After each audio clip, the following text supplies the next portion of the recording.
Halo anak-anak, Assalamualaikum warahmatullahi wabarakatuh.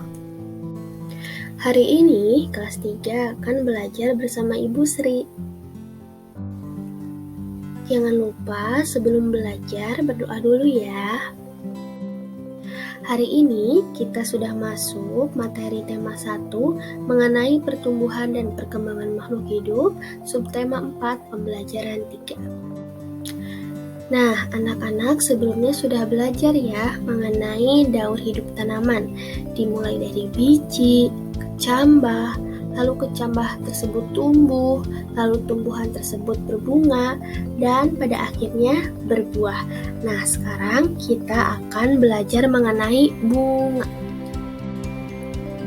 Bunga adalah bagian dari tumbuhan. Bunga diperlukan dalam proses perkembangbiakan sebagian tumbuhan. Ada banyak jenis bunga yang ada di sekitar kita. Berikut ini adalah bunga kebanggaan Indonesia.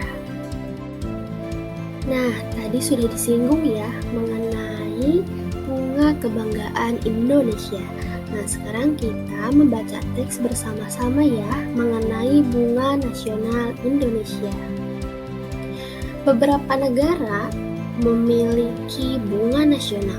Bunga nasional adalah bunga yang dapat mewakili karakteristik sebuah bangsa dan negara. Misalnya, bunga tulip dikenal sebagai bunga negara Belanda. Mawar lebih dikenal sebagai bunga negara Inggris. Indonesia memiliki 3 bunga nasional. Sebutan lain untuk bunga di Indonesia adalah puspa. Bunga melati putih disebut dengan puspa bangsa, bunga anggrek bulan disebut dengan puspa pesona, bunga Rafflesia arnoldi disebut dengan puspa langka. Nah, tadi kita sudah membaca teks mengenai bunga nasional Indonesia. Nah, anak-anak ikut membaca tidak? Atau malah pada diam? Ayo, oke kita lanjut ya. Jadi dapat disimpulkan bunga nasional Indonesia atau puspa itu yang pertama ada apa? Ada bunga melati putih atau bisa juga disebut dengan puspa bangsa. Nah, bunga melati putih ini mempunyai ciri khas ya, itu aromanya yang wangi ya. Nah, yang kedua ada bunga anggrek bulan atau puspa pesona. Nah, biasanya bunga anggrek bulan ini menempel di pohon ataupun tumbuhan. Nah, yang terakhir ada bunga Rafflesia arnoldi atau puspa langka. Nah, bunga ini merupakan bunga yang langka dan juga memiliki ciri khas yaitu aromanya yang tidak sedap. Nah, anak-anak sebelumnya pasti sudah mempelajari atau belajar mengenai mozaik.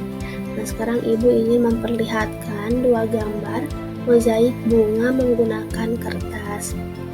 Nah, mozaik bunga ini menggunakan kertas warna-warni yang digunting, lalu diberikan lem dan ditempelkan sesuai dengan pola yang sudah digambar. Nah, akan seru ya, akan senang sekali jika anak-anak membuat mozaik kertas seperti ini. Gimana anak-anak? Masih pada semangat? Harus semangat dong ya, kita masih setengah jalan nih nonton videonya. Nah, sekarang kita akan membaca teks mengenai bunga ya. Kita baca bersama-sama. Bunga memiliki banyak manfaat untuk kegiatan manusia. Kebun dengan bunga yang berwarna-warni nampak lebih indah.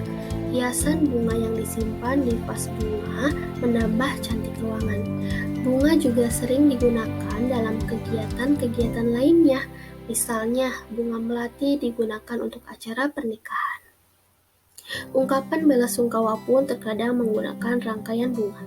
Oleh karena banyak orang yang memerlukan bunga, maka ada pasar khusus yang menjual bunga. Para petani menjual bunga yang telah ditanam ke pasar tersebut. Nah, selanjutnya ada materi mengenai pembagian bilangan ratusan. Nah, Ibu mempunyai 1 video, mohon untuk disimak dengan baik agar kalian memahami dan bisa mengerti. Kakak contohkan. Seorang petani memanen bunga mawar. Hasil panennya ada 141 tangkai bunga mawar.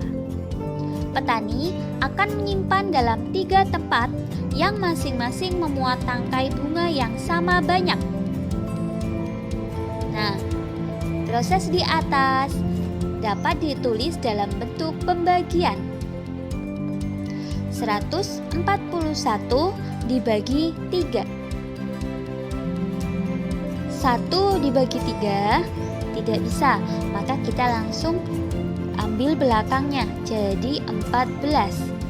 14 dibagi 3 hasilnya adalah 4. 4 kali 3 hasilnya 12. Kita kurangkan, 4 dikurangi 2 hasilnya 2. Kemudian 2 dibagi 3 tidak bisa, turunkan satuannya.